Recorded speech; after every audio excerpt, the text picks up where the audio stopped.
So if please you can all mute yourself. Thank you so much. So welcome everybody to our District Webinar Sunday series. Tonight is our third session and we are gonna welcome a special guest. I'm not gonna tell you anything yet. It's such an honor to have you here in Zoom, and we are here for you, so please feel free to send us question and answer to Steve Campion. Now, it's a huge honor to introduce you our District 71 Director, Gerard Monix. Gerard, the stage is yours. Hello, everybody. Come and be inspired. This is our webinar this evening. We are so honored to have Pat Johnson, who has been a past international president. Currently, Pat is our regional advisor. And what a privilege we have to have Pat's talent on board, especially in her leadership, which she's going to share with us this evening. A small message that I would like to say to our members in District 71. Thank you so much, members, for your renewals. You'll be most welcome to renew, and you renewed in great numbers. Leaders in Toastmasters, we have them in clubs, ARE, and division. And this year, our theme in District 71 is to promote the Toastmasters promise. And you really fulfill the promise number 6, which is to serve my club as an officer when called upon to do so. You have done this in the last couple of weeks with excellence. Not alone in the last couple of weeks, but with the last 6 months also. Indeed, these are challenging times, and I thank you for the recent excellent efforts that you have done and that you will be doing into the future. I want to hand over now to our program, to our PR, our public relations manager, Elizabeth Jordan. Elizabeth, you have been the brains behind all this, so I welcome you on board. Thank you. Thank you, Mr. District Director, fellow Toastmasters. Welcome, friends and all. It is a unique privilege to introduce our special guest today.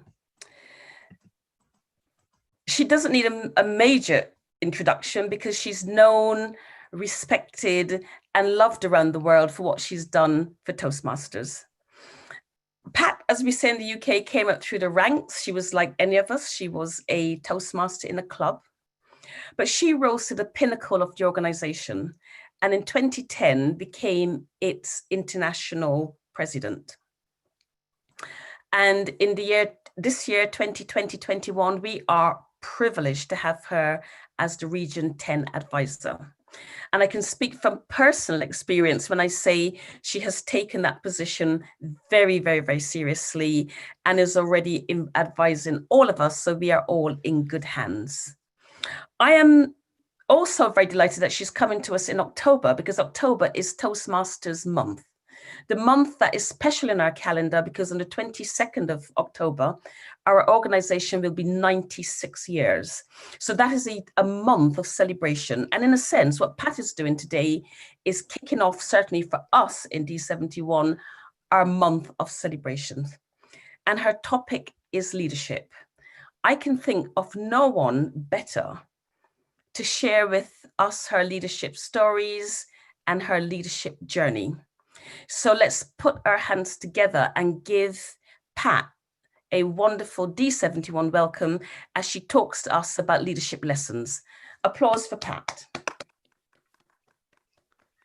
Well, thank you so much, Elizabeth. And thank you all in District 71 and around the world, wherever you may be joining us from. It's my pleasure to share with you some of my story today in terms of leadership experiences and lessons learned along the way. One of the things that I discovered as a leader is that I don't always learn the easiest way. So those of you that have had some skinned knees or bruises along the way, I can relate to you. I'm going to share some stories about the journey and some of the lessons that I learned from people around me, and sometimes in the silence of sitting at home and reflecting on what I had done that had worked or not worked. I also want you to pay attention today in terms of that I'm going to work with an acronym, and I'm not going to do it in order. So you're going to do the word jumble at the end and figure out what the final word is.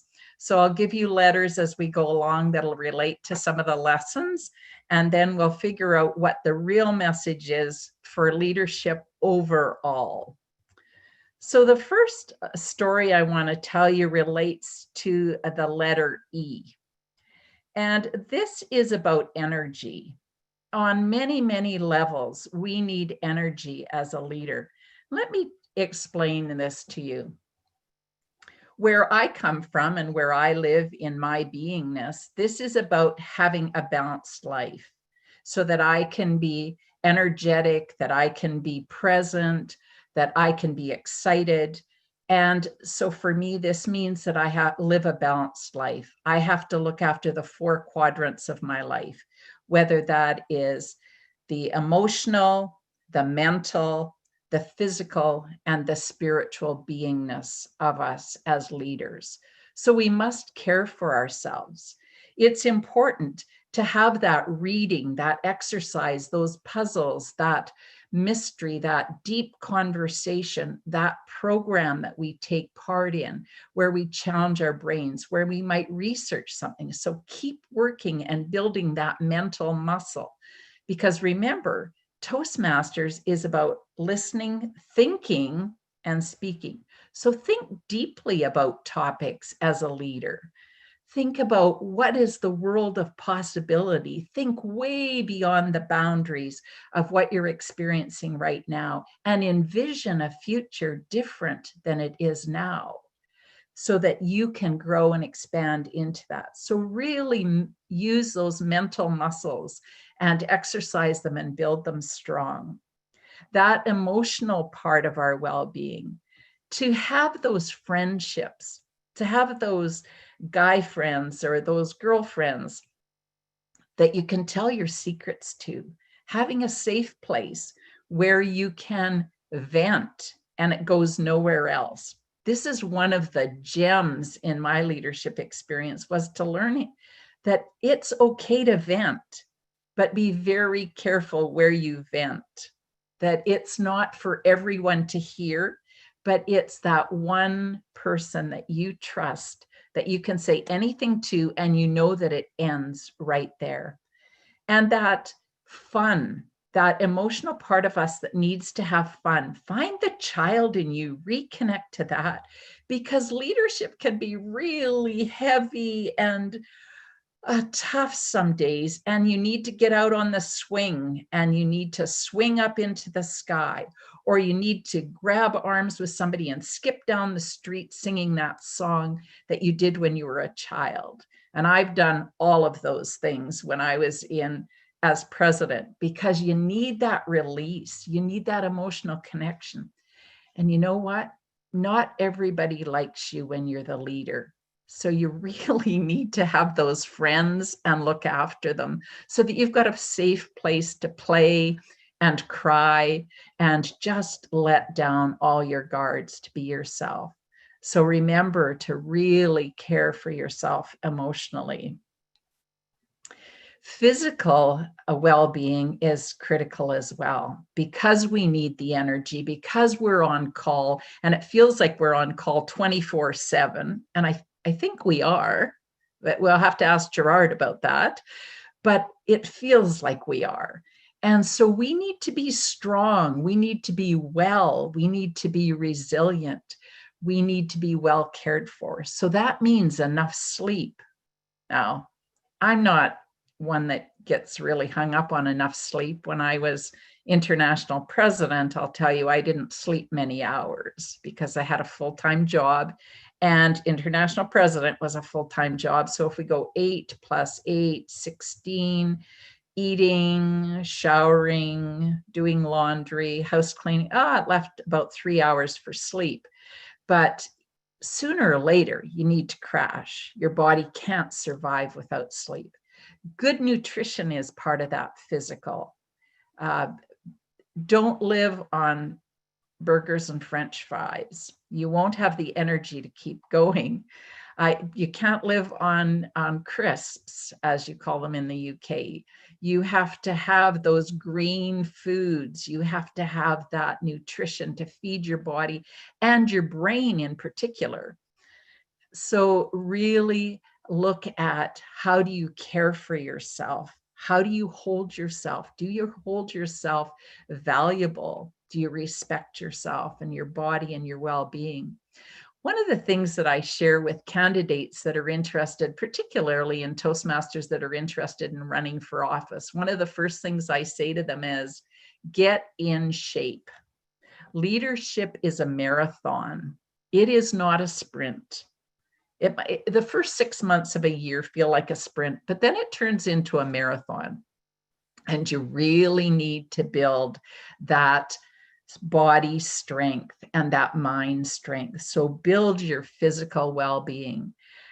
One of the things, again, relating to those candidates that want to run, I say, just think when you get to convention, of course, not in COVID, but other times when you get to convention, you are standing for 10, 12, 14, 16 hours a day, quick sleep back on the floor to campaign and be present with people. All of it takes physical, mental, emotional, and spiritual well-being. And that brings me to the fourth element of our balanced life, is that spiritual, whatever that is for you. So for me, that's meditation. And I've had a meditation practice for 35 years.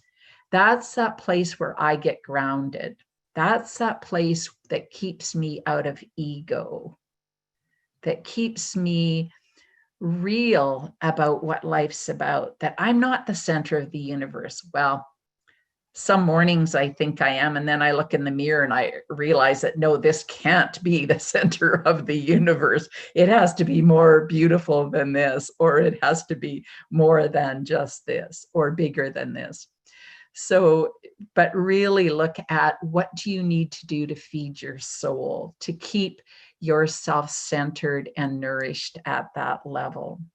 So really considering that. One of the great experiences I had that brought this so to home for me and was a real strong lesson was that year I was international president, and no, it wasn't. It was the year that I was, now I'm struggling with the exact year, but it doesn't matter. We were in Las Vegas at the convention. And I was, yes, it was the year I was president. Thank you. I've got my brain sorted out. And we were in downtown Las Vegas, Nevada, United States of America. And of course, Las Vegas in August is very, very hot. So it's about 100 at 6 o'clock in the morning, like it never cools off. We're in the middle of the desert. And keeping in mind that as the international president, I was basically presiding and or running the convention, not running the convention, but presiding over the convention. I'd had a week of board meetings already in Las Vegas. Now the attendees of the convention arrive. And so we're meetings from early morning till late night, of course. And of course, we have to go to the sing-along for Ted Corcoran's sing-along, so that we get out of there about 2 o'clock in the morning to go to bed. And there's many, many things going on. I won't bore you with the details, but suffice it to say that it's a full agenda for a lot of hours in the day. But what I found in keeping with my balance of life to make sure that I could go that 2 weeks and feel good at the end and feel energized was that I found that I was getting up in the morning, and I had arranged with a good friend of mine, past international president Gary Schmidt, who was president the year before me, and Dan Rex, who's the current CEO of Toastmasters International. We're all good friends. And so we walk in the morning. And so we would get up, and at 5 o'clock, we would leave our hotel room and we would meet out on the street in Las Vegas, and we would walk before it got too hot. And we would walk and talk and debrief the day before and talk about the day coming and just laugh and talk about things that weren't even relevant. But we got our physical and our emotional connection for the day and got that balance. I would then go back and start and get ready. But before I left my hotel room, I always found that I sat down and had some quiet time just to get centered, put everything in perspective, focus back on the members, bring that feeling of this is the day, just focus, be present for everyone and be there for the events and enjoy it, relax and enjoy. You don't have to be perfect to be good enough. And so just do it. And so I would spend that quiet time. And then we always, Toastmasters is very good at this. They made sure that we had good, nutritious food. And they forced us to go almost like they would line us up and push us through the food line to make sure that we were well nourished. And I didn't realize how I just by practice, not consciously, but by practice, that my coach said to me at that time, do you realize how you care for your balanced life even when you are in this environment? And I went, I don't know what you're talking about. And she said, well, here's the things you did every day that I observed. And I went, oh, that's great. I've internalized what I really believe. And so I encourage you as a leader to look after your energy. And don't put off for tomorrow what you can do today, because there'll be a stack of things for you to do tomorrow as a leader. If you're a club president, if you're an area director, if you're a division director, there's always more for you to do. So look after your energy and look after the people around you that support you in all those areas. So that's E. I want to talk about the letter A. And for the letter A, I think of many, many things, but I'm going to use the word accountability. And what I've discovered is that it doesn't matter where you lead in the organization or in life, you're always accountable somewhere. There is somebody watching you that you're being held accountable for. It may be deliverables, it may be a long-term plan, it may be that you're mentoring somebody, but you are accountable. And so look at that accountability. I found that it was really important for me to always have my vision in front of me. So I have a personal vision. Toastmasters International had a vision. We had a plan that we held one another accountable to on the board. Just as you build your DCP in your club, now you hold one another accountable to deliver that, because that's a transferable skill into the real world. Delivering, doing your KPIs, doing your critical success factors, whatever you might call them. But those are that's part of our training, is to be held accountable and deliver on our plans. This is a real important element also when you mentor or are mentored, to be accountable. That's one of the things that I do with the people that I mentor. I'm currently mentoring a couple of people in my club, my home club, and I hold them accountable. So they build a plan, they tell me when they're going to deliver it, and then I hold them accountable because they're leaders in their experience. So how do we hold ourselves accountable as well? And I can do that. And some days I do a decent job of it. And some days I'm very grateful that I have powerful, strong, persistent, stubborn mentors that don't let me get away with being, I don't feel like doing that. Because what I know is that when we're uncomfortable, that's where growth happens. And so sometimes we're reluctant to leave that. We have that nice little comfort bubble, and it's so nice to hang out in there. But if we really want to grow and learn as leaders, we need to get outside of that comfort bubble. And that's where mentoring is so useful, because people see us greater than we are. They see our highest and best before we can.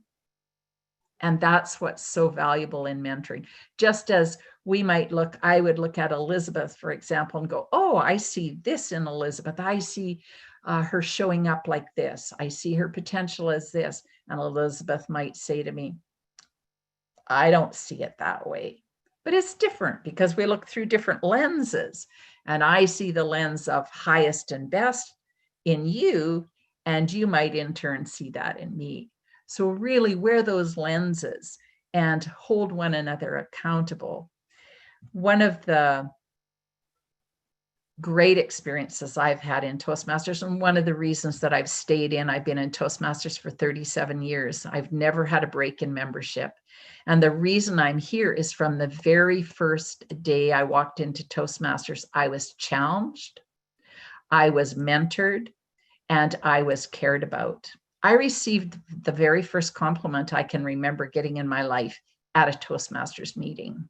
Now, why wouldn't I stay in this organization where somebody saw me as a potential? And I'd never had that experience before. I went, wow, that speaks to some of this angst I have inside of me as a young woman, feeling that I wanted to do more and be more, but I didn't know how, or I thought maybe it was just ego, or maybe it was misplaced expectations of myself. Maybe I wasn't all that in a bag of chips. And so when I had a mentor and they said, why don't you try this? Or someday I see you being a district governor. I went, what's a district governor? I better find out about this. I could be something or someone. That happened when I was invited as an area governor back in those days. I was asked to be an area governor, first of all, because I knew somebody socially, not because, and they were now district governor and they needed somebody to fill the role. And so they phoned me up, and they were 400 miles away from me, and they phoned me up and said, I need an area governor. Will you do it? And I went, yes, Lena, I'll do it, but what do I have to do? And so she told me, and because I knew her socially, I became an area governor. Well, I didn't realize that everybody doesn't do what the book says. Not everybody looks up the job description of area governor and goes, oh, there's my roles and responsibilities. I better do those. So I had never seen an area governor before. So I just did what the book told me to do. And I went to the DCM meetings every month. We had meetings every month. I visited all my clubs. I stayed in touch. I held special events. I held workshops. I did all kinds of stuff that the books said to do. And at the end of the year, I found out along the way that not everybody was doing all of that. And I thought, well, this just makes sense. And the book says to do this. At the end of the year, I got area governor of the year. And I went, I don't think I was all that special. I just followed the book. So then I discovered there was a tip for leadership, was just do what the book says to do and add your own flair. So one of my very first mentors actually said that to me, because I said to him, I don't know how to be an area governor. And he said, just follow the rules. Don't break the rules. And then do whatever feels good for you to do, whatever you would like to do. Bring your own personality to it.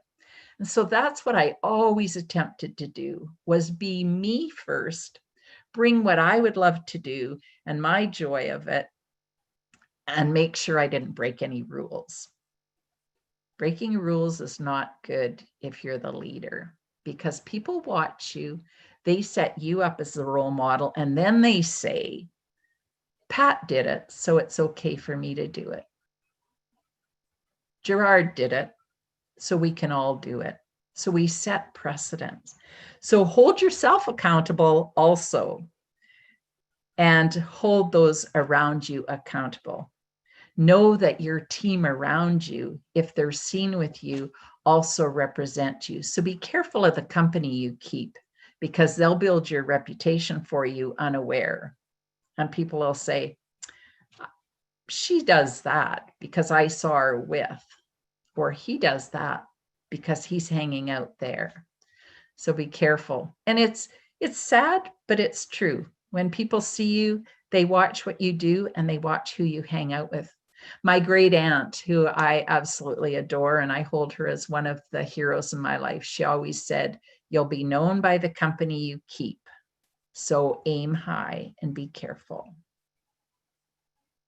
So the other thing that I've learned from that is that when you see somebody doing what you want to do, hang out with them a bit, make friends with them, find out what it's like where they are. So if you aspire to be an area director, go out for coffee with an area director, hang out with the people that you want to be part of. Hold yourself to a high standard. Also in accountability, I want you to think that know that in leadership that there's deadlines, and those deadlines are important to meet. So we need to have support and accountability in terms of deadlines. They're not always easy. And I know as international president, I would wake up some mornings sitting in front of my computer where I'd fallen asleep. And it was that the task wasn't done yet, and I would have to finish it before I went to my paid work that day. So hold yourself accountable. But if you're looking after that energy part, then you're capable of rising to the accountability. So all those things for accountability.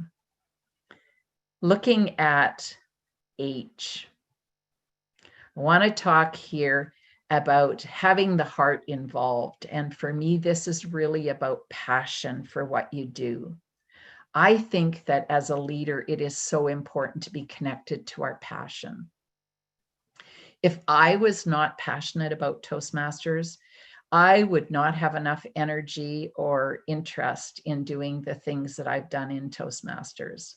I would not have ended up being international president. I would not have chaired the international convention in 2017 in Vancouver. I would not have been part of Pathways. I needed passion to keep going in that project because it was long and it was complex. But as we put the curriculum together for Pathways, I needed passion for learning and the people in Toastmasters to keep me going. It was like, how do we design this curriculum to meet the needs of people around the world? So it was like, I'm so passionate about learning. And so that fueled me. When I got tired, I would go, yes, but this will make a difference for our members. This will move Toastmasters into the 21st century. This will take us so that we're a viable option in the workplace and in the marketplace, and make us accessible to people of all ages who are willing to come. When we were working on Pathways, we actually built the program to include 5 target audiences, because I've heard many people say, oh, Pathways was built for the millennials. Well, that's a very short, small section of why Pathways was built and who it was built for. But let me share with you, when we sat down, the whole group of us, like there were, 250 people I believe initially, that were learning masters. And we sat down and we said, who are our target audiences? The first thing we do when building a speech, we did the same thing with our curriculum for Pathways. We said, who's the audience? And we said, first of all, we need to look at those young university graduates that are coming out, those brand new in the workplace that need all our skills. They need to listen. They need to think. And then they need to speak. They need us. Let's make it so it works for them. So we had the millennials, the young graduates, and millennials will be replaced by other name groups. But for those young professionals starting out, We also looked at the other end of that spectrum, and we looked at the people that were leaving the workplace, that wanted to stay engaged, that had stories to tell, that now had the time to have a speaking career or share workshops, or however they were going to, even if it was telling stories to their grandkids or contributing in their communities, but to keep their mind and their activities alive and well, and share the wisdom that they've got. So we looked at those people that were leaving the workforce that then had so much to share and give. And that was a target audience.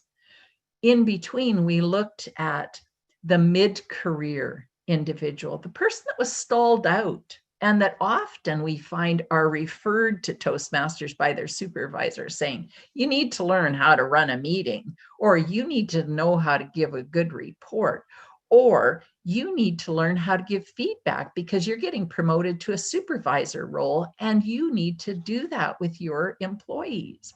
So we looked at those mid-career people that needed added skills that were going to show up. The fourth group we looked at is English as a second language. And we know that this is huge market nowadays, that we have people come in our doors every day around the world, whether they're coming to learn English, whether they're coming to present in Mandarin or Italian or Polish, whatever it is, they're coming to express themselves and perhaps to increase their English language, because in some cases, that's the language of the business that they're in.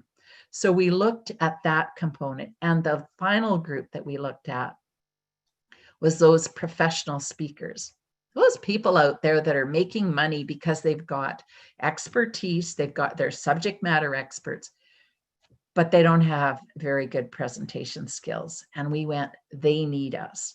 So those are the 5 groups that we looked at when we were looking at building pathways and meeting the needs of our market. So I was passionate about each one of those groups. I had a vision for that. And therefore we kept moving and put the curriculum together for pathways. And so I encourage you that if you're in Toastmasters, get excited, get passionate about our learning program. Whether we call it pathways or our education, it is what it is, that it is Toastmasters. And it will teach us leadership, it'll teach us communication skills if we engage in it. And the other thing that I've known is I get out of something as much as I'm willing to put into it. So I've got a lot out of Toastmasters because I've been passionate about it from the very beginning. I was willing to step up. I was willing to be an area governor when Lena called me. I went on to be division governor in that district. And at the end of that district governor year, I then chaired a conference at the district level and started presenting at district level. I never really was interested in speaking that much. So I took the leadership track. Somewhere along the line, I got this idea in my head that if I was a leader, I wouldn't have to talk.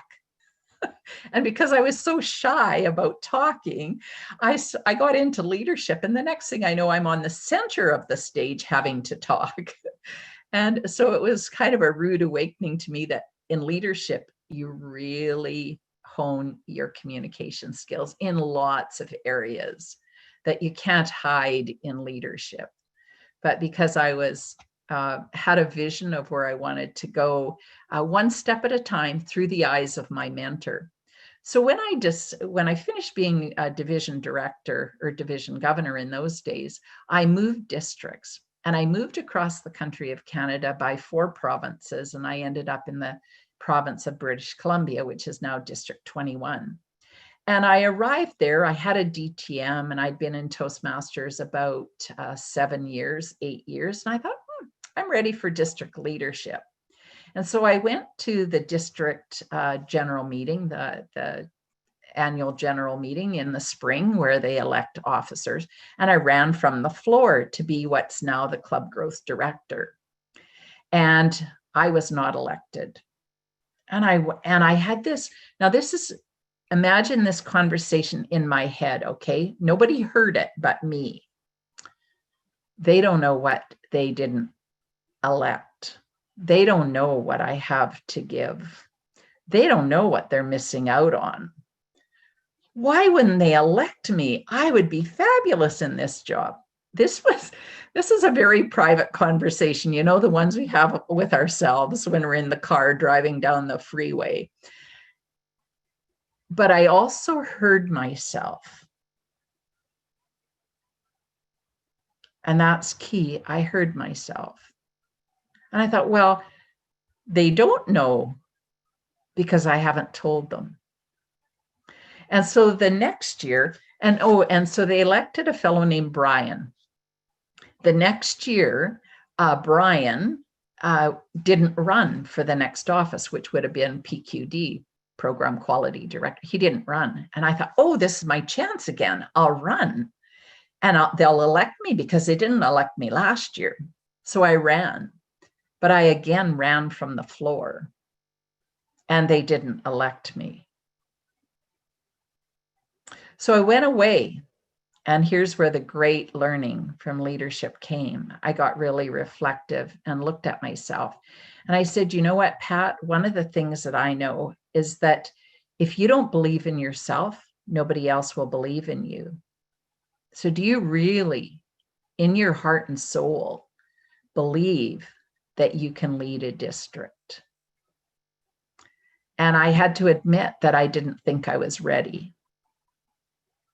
That I was doing it because I thought I should, that it was my time, but I wasn't ready. So I went away and I chaired conferences. I spoke in contests. Yes, I actually spoke in contests. I delivered workshops at conferences. I went to some more international conventions. I got a different mentor. I did a whole bunch of serious personal growth work. And I found myself starting to believe. And about 5 years later, I came back to that slate and I put my name forward. I got a campaign manager. I had representatives in every one of our 10 divisions who spoke for me. And it was a landslide at the spring conference when I was elected Club Growth Director. And I went on to be division or market or Club Growth Director, Program Quality, and then District Director in 2001, 2002. I then was encouraged and asked to run for the board. I would never have thought to do it, but somebody patted me on the shoulder and said, hey girl, what are you doing next year? And I went, having a rest. And they went, oh, no, no, no, no. You need to run for international director. And I went, me? And then I thought, yes, I've learned a lot. I will. And so I went and got a campaign manager again. And I did the thing over again. And I was elected the first time to international director and served 2 years on the board. This is where I found that my soul got fed. This is where I came home to me, because here I was working, doing strategic work to think, to dream the future of Toastmasters. And I loved every minute of it.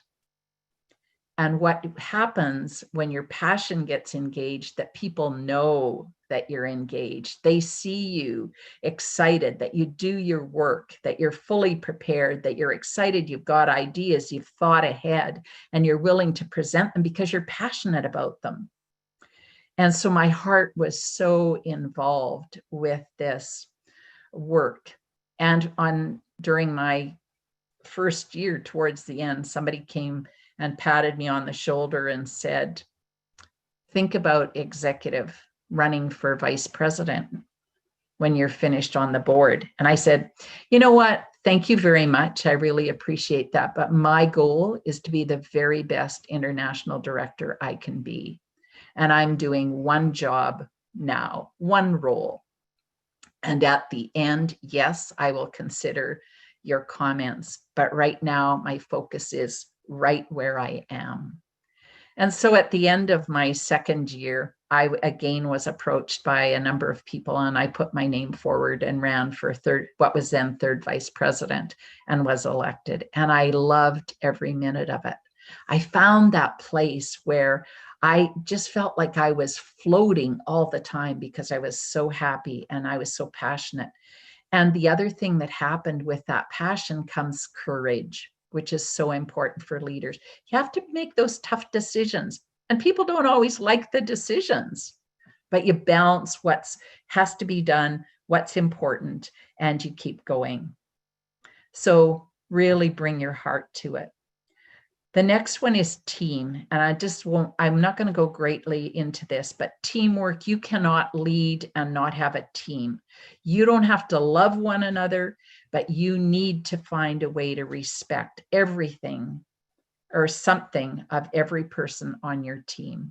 Look at them through different eyes. If you go, oh, I've got Pat on my team, she talks so much. Then put Pat in an environment where she can talk it out, and then meet with her after. Have somebody else listen to her for a while, and then bring her in later when she gets tired. But find a way to access what she brings. And so really build your team. When I was district governor, I had what I call a dream team. We were very, very different. And we said that's perfect, because we'll catch all the things that the other person doesn't think of. And so we embraced our diversity, and it made us strong. We showed up together for everything. We were the team. We were called the Three Musketeers. And we were the first ones out on the dance floor. The three of us went together. We were the first ones in the meeting. We walked in together. We left the meetings together. We stood together and talked. We ate together. And we got to know one another and really love and respect one another. 20 years later, I'm still friends with my district team, because we took the time to respect and honor what the skills were and the talents that we each brought. And the last lesson was about being real. Leadership for me is that continuum where it's always peeling the layers off. We're socialized, we're taught things when we're children. From the time we can hear our parents and our families and the people around us in our communities, we're told things. I was the girl that had to work hard for everything she got when I grew up, which in a child's mind meant that I'm stupid. When I was 30 some years old and I was in Toastmasters, I actually went to Mensa to debunk that. I went in and took an IQ test to prove to myself, to debunk that story I'd been told in my family of origin that they didn't tell me I wasn't smart or that I was stupid. They just said I had to work hard for everything I got, which told me in my child's mind that I wasn't smart. So when I went to Mensa and did the IQ test and discovered that I was not stupid, that made a difference for me. It freed me up. So it was so important for me to learn to challenge the stories so that I could take them apart and say, what's really true? And what's a story that somebody told me? Who am I really? And to keep peeling the layers.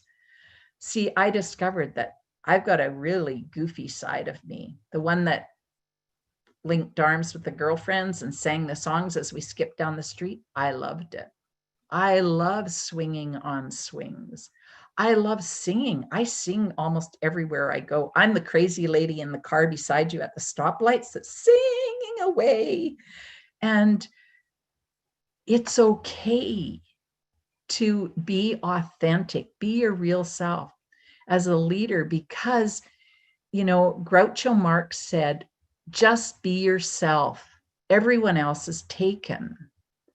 And it's so true that people see us as we are, but we often don't see ourselves as we are.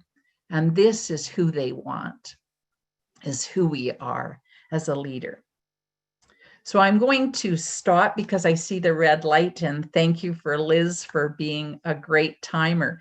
And I'm going to ask you to write in the chat box what the acronym is of what I talked about today. So we talked, and I won't tell you.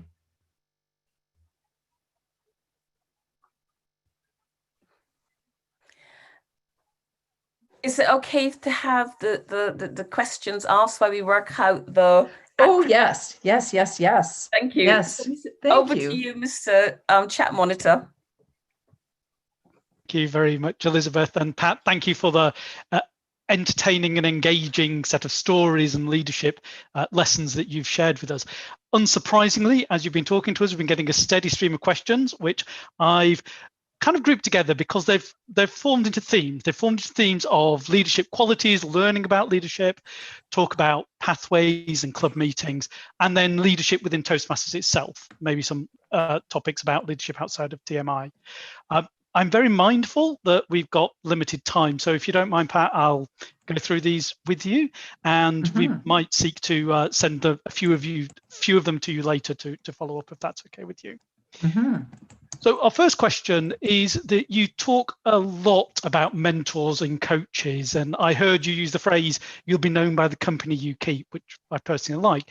So what advice would you give us all when we're searching for coaches or mentors to help work with us? Thank you for that question. I would say get somebody that makes you feel uncomfortable, somebody that's doing something that you want to do, and somebody who's not afraid of you or intimidated. So you need somebody who's more powerful than you or more assertive than you that will call you out. So for example, some of you know past international president Ted Corcoran. He was my leader. He's my leadership mentor for years and years and years. And if you know Ted, he's not afraid to tell you the truth. And so I've had the truth told me many times by past international president Ted Corcoran. And I've learned from that. I don't always take everything Ted says to be my truth, but he doesn't try to tell me what I should think, but he encourages me to think and to take it further. And sometimes that's even to have a debate or to present opposing views so that I can think through. And he saw and encouraged me to keep trying and keep doing and keep moving and outside of my comfort zone all the time. And it was great because we experienced, as you could well know if you know Ted, you experienced that camaraderie as well as that stick and carrot concept. So there was some pushing and some shoving and some encouragement as well as a lot of laughs and conversations, and a very patient listener as I would talk things through out loud to get in touch with. So very critical. And my very first mentor happened to be a past international president, which I didn't know existed, didn't know what that was. And he was the fellow that told me to do whatever I wanted to do, to be creative, just not to break any rules. So and then another past international president, again, I didn't know that's what he was, but he was the one that came up to me when I introduced the speaker at the district conference and said, someday you'll be a district governor. And I went, what's that? So thank you. Now that sounds like a good set of mentors. And actually another related question we had was, how do you go about establishing mentoring relationships like that? To identify these people and start that conversation. You know, I watch people. I'm a people watcher and I love it. And I really trust my intuition, which is really useful to have as a leader as well. Because when you walk into a room, you can get a sense of what's going on and you can go from there. But I watched Ted Corcoran. I didn't know him. I watched him at an international convention and I thought, oh, there's an interesting person. He knows everybody in the hallways. He talks to everybody. He's personable. People are lining up to wait to talk to him. What's all this about? Who is this person? And so I watched him for the 3 or 4 days at convention. And about the 4th day, I finally got up enough nerve and I went over just as he was coming over to me and I introduced myself very shyly. And before he walked away, just before he walked away, I asked him if he would consider mentoring me. And at that time, I was the new club growth director for District 21. And he said, absolutely. He said, but I live in Ireland and you'll have to get in touch with me when I get home. And what I know now is that people say that all the time. People are always being asked to be mentored. But the difference was that I reached out to Ted. And we had monthly calls for the next, I don't know, probably 8 or 9 years on a steady basis. So you have to ask, and people will say yes or no. I get asked all the time to mentor. I don't mentor that many people. And a lot of people never follow up. So figure out who you want to be. Because what I got from Ted, what I wanted was how he could connect with people, because I was so shy and I was reluctant to approach people, and he had what I wanted. So that's why I asked him. Yeah. Thank you. No, that's great advice. And looking for mentors that can help you with the thing that you want to learn, I think, is particularly useful. And know that you'll have many. You'll outgrow them and you'll need a new one. So don't think it's going to last you forever. Same as your clubs. You'll outgrow them. Go find a new one where you're afraid again. If you're not afraid, you're stuck. That's a good tip. Thank you. And actually related to this, you mentioned earlier going for walks with Gary Schmidt and Dan Rex, and about them being really good friends. So in your view, how important is it that you're good friends with people that you share leadership responsibilities with? I don't think it's the be all end all. I think it's the bonus if you get along. Gary and Dan and I have very diverse ideas, but we have the greatest conversations because we all have strong opinions that go different directions. And so we have this just mental exchange, and Dan and I share a voracious hunger for reading books. And so we're always sharing books, and we can look at different topics from opposite viewpoints and come to the center and both see the other person's perspective. So always learn. And that was always fantastic for me. Thank you. Yeah.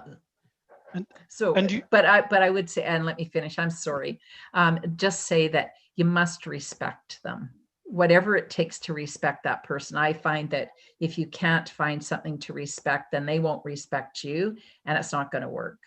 And it's pretty easy to find something to respect about an individual if you just let yourself and your ego look at that person and go, that person is really detail oriented, drives me crazy, but you know what? It helps me not have to do it all. Yeah, that's definitely useful. Thank you. And apologies for wanting to ask more questions, because we've got so many of them, and we're really interested in your answers. And actually, the next question is related to Toastmasters and the Toastmaster structure.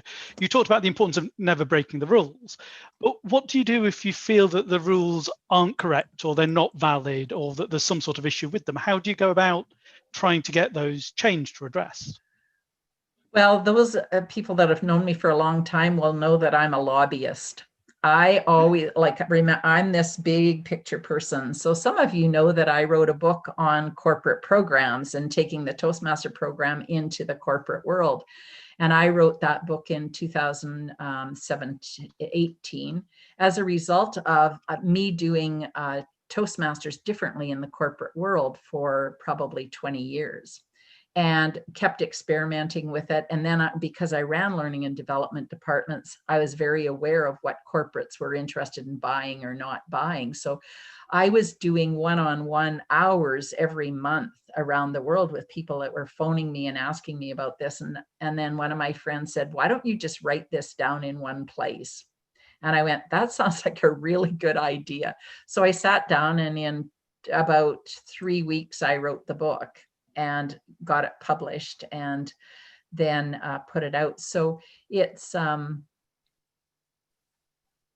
lobbying is really important, and there's things that you can do as a leader. So you can't always change the rules. For example, in policies and bylaws, it takes a lot to change a rule. So think deeply about a topic, present a good argument, and know that it may take a long time to make the change, but you can make you can do incremental changes. You know, it's sometimes many years in the building. And, you know, I presented that in 2018.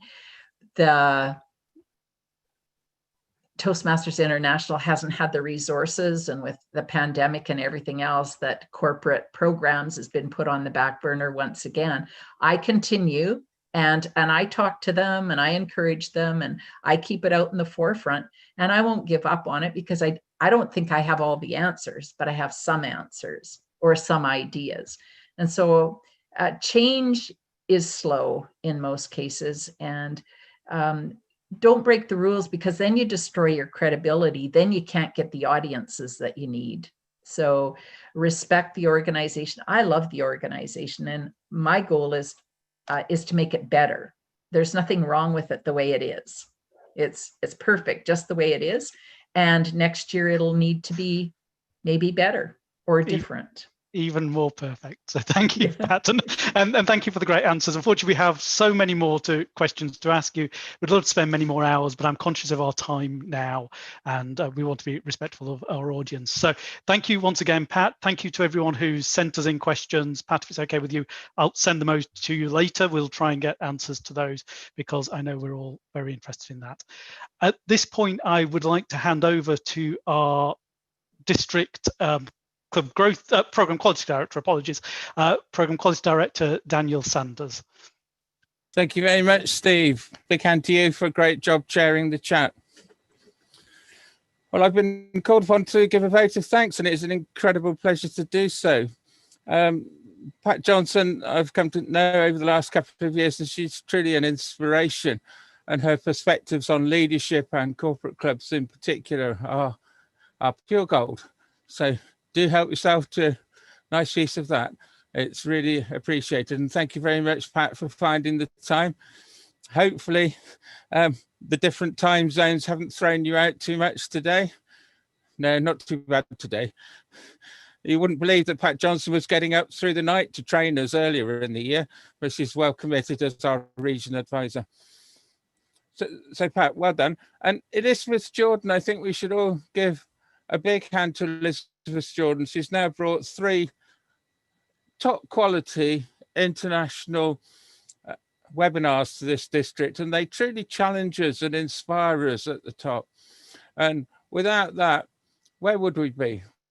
We really need those inputs to really jazz us up and get us thinking, get us on the front foot, getting our ideas ready for the next twist and turn as we go forward. So Elizabeth, you've got your camera on, have a good one. Big 5.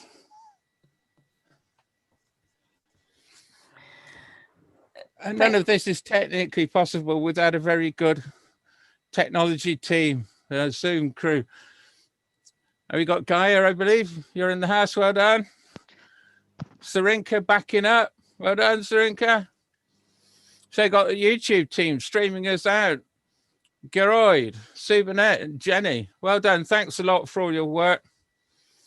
And Liz, you kept us all to time, just about 2 minutes to go. So without any more fuss with those 2 minutes, I'll thank you all and say good night. Bye. Okay. Thank you, Daniel. I just want to steal the last minute, because Gaia informed me that Ted Cochran is in the house. So welcome, Ted. I know he's delighted to hear you, Pat, and you've spoken so well of him. So Ted, can you hear us? Do you want a final word to go to you? Yeah, thank you, Elizabeth. Yes, I'm sat here listening to my friend Pat explaining her secret of being a leader, and she has done it excellent way. And it's all about being yourself and having this passion and etc. And I remember meeting her first in 1997, and she has made her way up from club growth director all the way up to international president, and I'm very proud of her, because she's one of the great international presidents Toastmasters has had. So thank you, Pat, for joining us today, and thank you, everybody, for making it possible. And Thanks, Pat, Ted. I think you've got to tell everyone what the word was. Most people have guessed it, but do you want to reveal? Yes. Yes, thank you, Elizabeth. Yes, the word is heart. Yeah. To lead with your heart. Absolutely. And I think that Ted will agree that he also leads with his, and I know many of you lead with yours as well. But you have to know yourself to do that. So thank you, everyone. Thank you. It is exactly 7 o'clock. So I'm going to thank you, Pat. Thank everyone for coming, and see you all again, I hope, on the 1st of November, the 4th in our series of Sunday webinars. So unmute yourself and just give Pat an actual round of applause just before we close the session. Good night, Pat. Thank you very much. Thanks, Thanks, Pat. Pat. Bellissimo. Thanks, Pat. Well done, Pat. Thank you.